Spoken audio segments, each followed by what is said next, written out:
As we already know, the heart plays a vital role in pumping blood. What we will focus on now is visualizing the anatomy that ensures blood flows in one direction, from the atria to the ventricles and then out to the body or lungs without any backflow. This unidirectional flow is crucial for the efficiency and effectiveness of the circulatory system. The key component aiding this process is the heart's valvular complex. The valvular complex of heart consists of two sets of two valves that ensure blood flows in the correct direction, preventing any backward movement. The first set, the atrioventricular valves, includes the tricuspid and mitral valves. These valves act as gatekeepers between the atria and ventricles, ensuring that blood flows forward from the atria to the ventricles without returning back into the atria. The second set, known as the semilunar valves, including the pulmonary and aortic valves, are located where blood leaves the heart for the pulmonary artery and aorta, respectively. Their main role is to stop blood from re-entering the heart from these vessels. Let's take a quick look at all the valves independently. We will describe them in greater detail later. Situated between the right atrium and right ventricle is the atrioventricular valve known as the tricuspid valve. It ensures blood flows only from the right atrium to the right ventricle, not in reverse.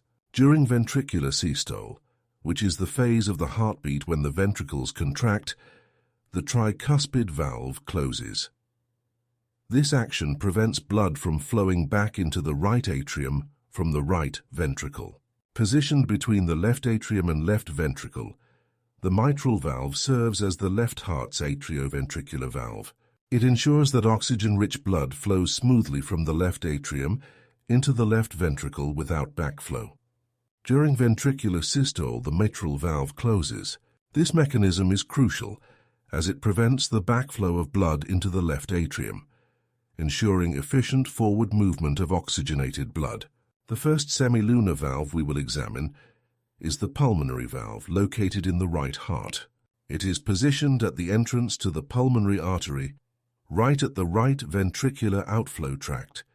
The pulmonary valve opens during ventricular systole to allow blood to flow from the right ventricle into the pulmonary artery and closes during ventricular diastole, preventing blood from returning to the ventricle. This ensures efficient blood flow to the lungs for oxygenation. The second semilunar valve we will examine is the aortic valve of the left ventricle. It is positioned at the outflow tract of the left ventricle, known as the aortic vestibule, marking the entrance to the ascending aorta. Just like the pulmonary valve, this valve opens during ventricular systole and closes during ventricular diastole. Thus, we have explored how the heart valves function and how the heart maintains unidirectional flow within it. Moving forward, we will take a closer look at the tricuspid valve, explore its anatomy, and understand the origins of its name.